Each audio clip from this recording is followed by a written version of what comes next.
Well, hello. Happy Thursday. Thankful Thursday. Friends, family, saints, and ain'ts. This is what I like to call radiant rap because we talk about things that I believe, and it's scientifically proven, that we need to be healthy and whole. That it's radiant is an acronym for rest, activity awareness, just being conscious of what it is we're doing.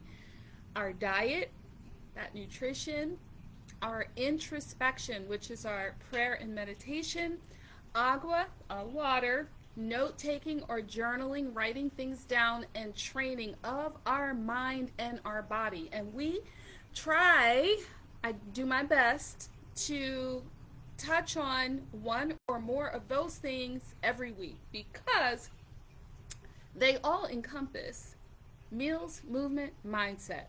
That's what we need. Meals, movement, and mindset. Healthy meals, healthy movement, healthy mindset. And today is February 6th. It is the 37th day of 2025. We're in a new month. And February is American Heart Month.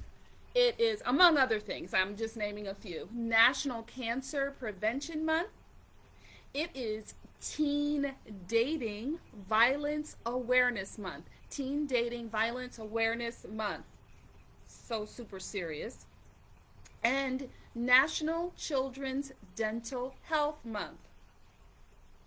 This week, from February 7th actually to the 14th, this week is Congenital Heart Defect Awareness Month. Congenital Heart Defect Awareness Month is an awareness that is very near to my heart because my oldest, my son, was born with a congenital heart defect. Yes, some of you know that, some of you don't. That's part of my story of what makes me who I am and has made me who I am today. My beloved baby at 12 months had open heart surgery. At 18 months, he had a second open heart surgery. At 16 years old, in high school, my son had a third open heart surgery. And at 21, the semester right before he graduated from Ohio State, he had fourth open heart surgery. And he is thriving. He's married and works in marketing. He's doing really well. He's 6'2", big boy, sweet and smart, and all the things. I'm just blessed to be his mom and blessed to have had the privilege of going through that with him and him being a survivor. So from February 7th to February 14th is Congenital Heart Defect Awareness Month. And congenital just means that it is something that you were born with. Today, this day right here is Give Kids a Smile Day. Give Kids a Smile Day. And actually, was it today or tomorrow? Okay, but it doesn't matter because my charge to you is for you to give a kid a smile when they walk into the room. When they come home from school, you do that. I didn't always know that, but I think it was Maya Angelou who first, I heard her on an interview, I think on Oprah, who said, and my kids were still young, when they walk into the room, make sure that they know that you are aware of them and they are the biggest deal in your life. So put aside what it is that you're doing and give them eye contact and a smile to let them know that you care. So whether you have a child or a grandchild or you're a teacher or your neighbor's kid, give them a smile. It is also Babe Ruth's birthday. He was born in 1894 and he passed in 1948, also known as Bambino. It is Tom Brokaw's birthday. I kind of grew up on him. He was born in 1940. Natalie Cole was born on this day in 1950, and she passed in 2015. Just a few things, interesting things about today that I wanted to share. Oh, Axl Rose was born in 1962. He's the lead singer for Guns N' Roses. A couple other things. In 1935, Monopoly went on sale for the first time. And in 1987, the no smoking ban went into effect in all federal buildings. And since this is the month of American Heart Month and National Cancer Prevention Month, I think that ties really nicely with this being a commemorate day in 1987 for the no smoking ban going into effect in federal holidays. Well, today I wanted to share with you, well, I asked you first, are you feeling off center?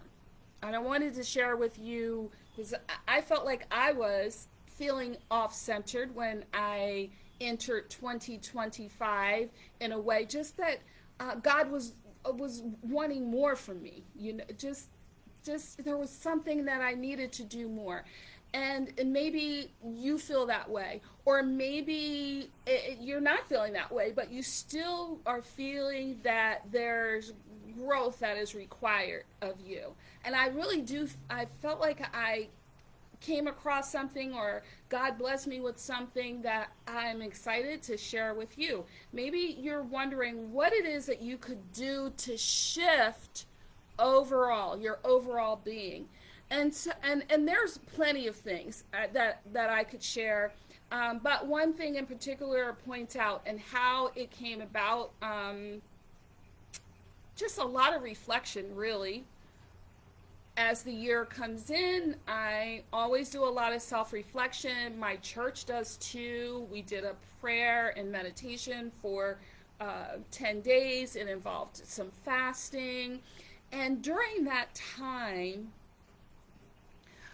I was inspired, like that little voice deep down inside told me to look at this, my list of books. I have a book list, like, that I've had for years. Some of those books have been on that list for years, and I'm talking years.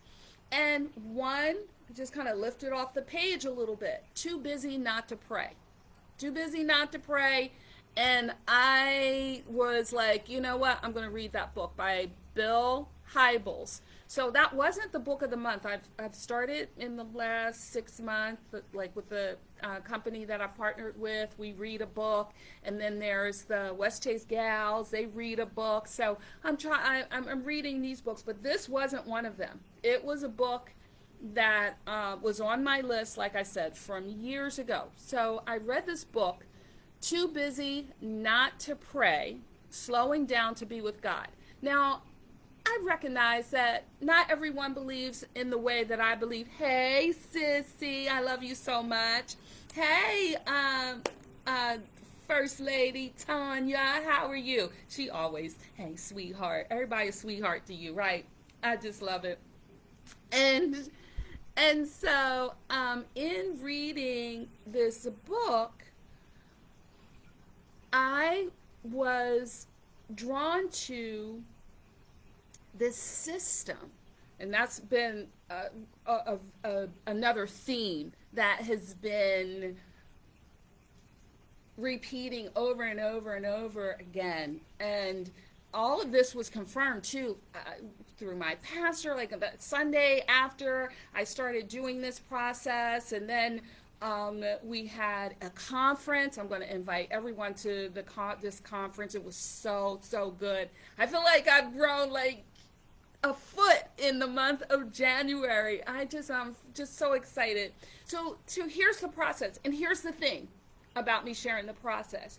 This system, yours may look, hey Barry, a little different than mine. But I'm going to share mine with yours, and then you can tweak it or find another process altogether. But I promise you, I believe that this can help you, and it's not going to cost you a thing. Well, maybe $1, because I did go to the dollar store to purchase something. So here is the process. In this book, one of the things that the author does and suggested that we do is buy a spiral notebook.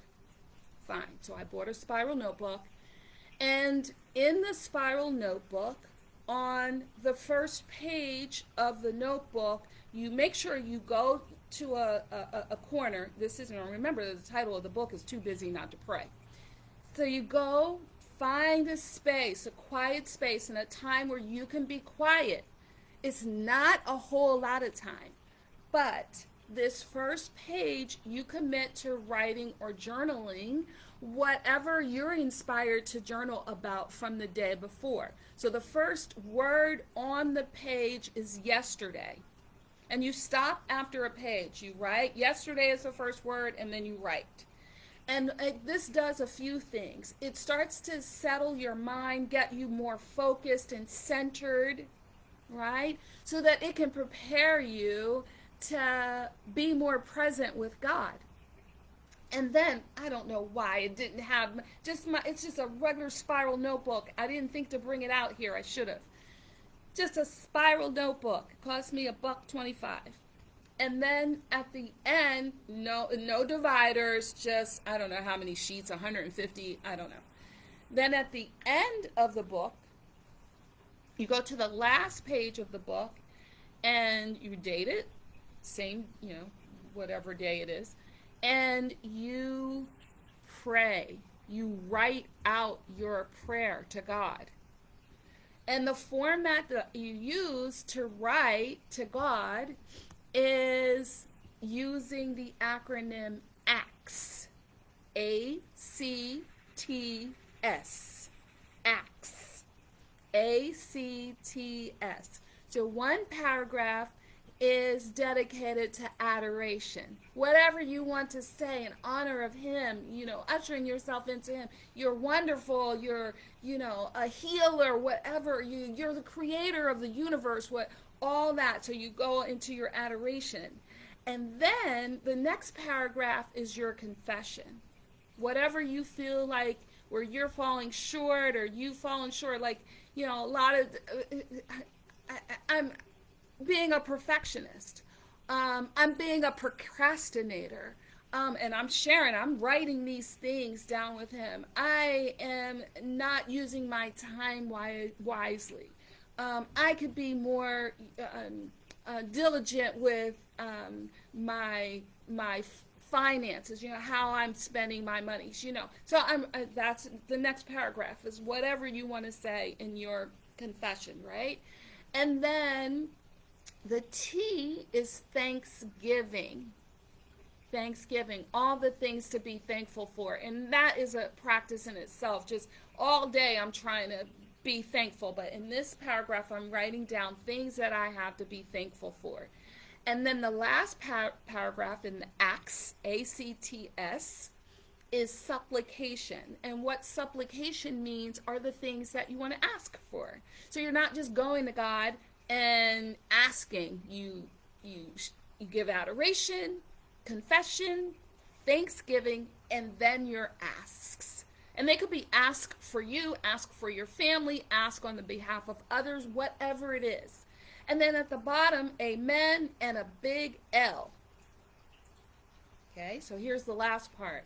I just set my watch for 10 minutes. Do not disturb on my phone, right? Do not disturb. 10 minutes. Who has 10 minutes? Okay, so now if I wrote for 5 on the first page from yesterday, starting with the word yesterday, I wrote another 5 minutes. So this is maybe a 20-minute practice. And for me, earlier in the day is best, right? I don't necessarily do it first thing because I already have like a routine that I do, but I'm making a time and a place where I do it. And then for that 10 minutes, I sit there and I close my eyes and I am quiet and attentive, listening for what God has to say to me.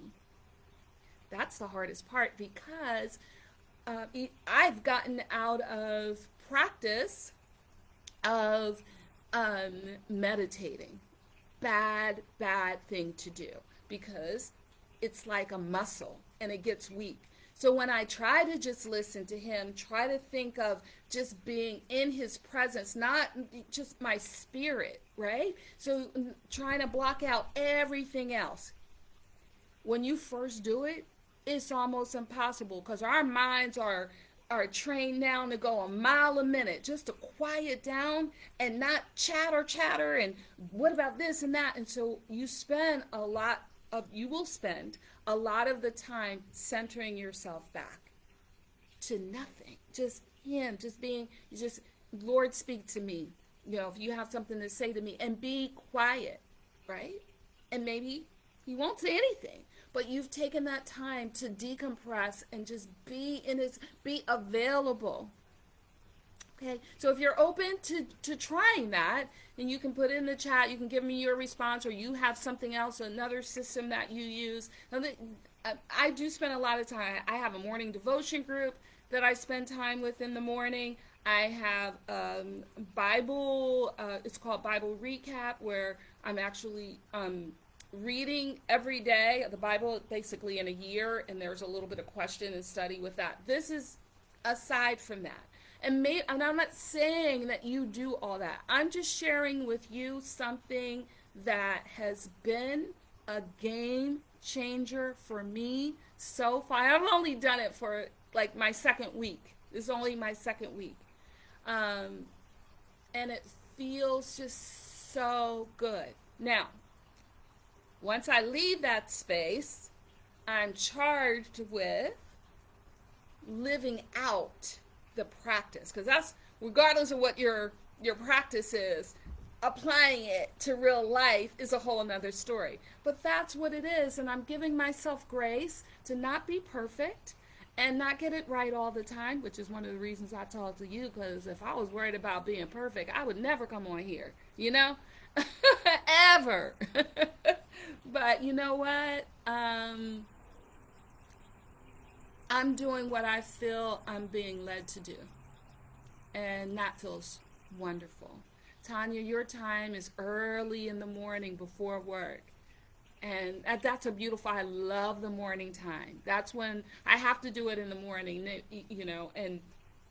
and this new practice, I've found space for it. So if you want to try it, let me know. If you think it sucks, let me know. It's all good. Listen, my friends, I believe in you because you have greatness inside of you.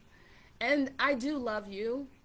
There's not a thing that you can do about it. I believe that this can help you in all of your other goals, in all the other things. So let me know what you think. Bye for now.